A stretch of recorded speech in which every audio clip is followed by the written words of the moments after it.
দুঃখের এই মৃত্যু। কারণ দুলাল দা ছিলেন একজন একনিষ্ঠ সাংবাদিক। একসময় উনি সরকারি কাজ করতেন, তারপর ভলান্টারি রিটায়ারমেন্ট নিয়ে উনি সর্বক্ষণের জন্যে সাংবাদিকতা করতেন।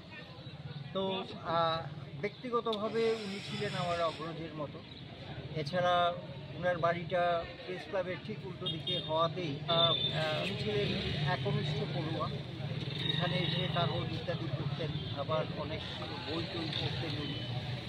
তো সবসময় পজিটিভ কাজের মধ্যেই পেয়েছি এবং সাংবাদিকদের যত কিছু ভালো কাজ করেছে সমস্ত কাজকে উনি উৎসাহ দিয়েছেন। তো তার মৃত্যু আমাদের কাছে একটা অপূরণীয় ক্ষতি, কিন্তু কিছু বলার নেই, মৃত্যুকে তো আর ধরে রাখা যায় না। তো এই যে ক্ষতিগুলো সেটা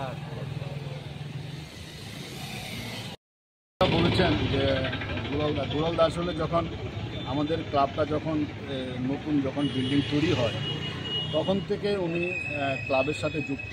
উনি তখন সরকারি চাকরি করলেও ক্লাবের সাথে যুক্ত, যেহেতু ক্লাবের উল্টো দিকে ছিলেন। এবং আমরা যখন ওই ক্লাব ভাঙার পর যখন আমরা জিনিসগুলো নিয়ে আইএমএতে রাখি, প্লাস যখন আমরা সকালবেলা যখন মেস্তরি আসতো, আমি ভোরবেলা আসতাম, দুলাল দাও আসতো, নিজে আমরা দুলাল দা সহ ইট টেনেছি, আমার সব কথা আজকে মনে পড়ে। এবং এই মালগুলো যখন আমরা আইএমএতে রাখি, দুলালদার একটা বড় ভূমিকা ছিল। এই যে নতুন ক্লাব যে তৈরি হয়েছে আমাদের, এই ক্লাব তৈরি করতে দুলালদা মেম্বার না হওয়া সত্ত্বেও দুলালদার একটা বড় ভূমিকা ছিল। এবং আমাদের জিনিস যাতে এখান থেকে যে রড রাখতাম, বালু এই ইট রাখতাম, এগুলো যাতে নষ্ট না হয়, এগুলো দুলালদা ওনার ক্লাবকে ইউজ করে এগুলোকে দেখা যত্ন করা থেকে শুরু করে অনেক ভূমিকা ওনার এই ক্লাবের জন্য আছে। তাছাড়া এই যে আমাদের কেবল লাইন থেকে শুরু করে সব কিছু সমস্যা হলে দুলালদাকে বলতাম, দুলালদা এগুলো আমাদের ম্যানেজ করে দিত। তো আজকে দুলালদা আজকে সকালবেলা প্রয়াত হয়েছেন, এটা আমাদের পক্ষে এবং প্রেস ক্লাবের পক্ষে একটা বিশাল ক্ষতি।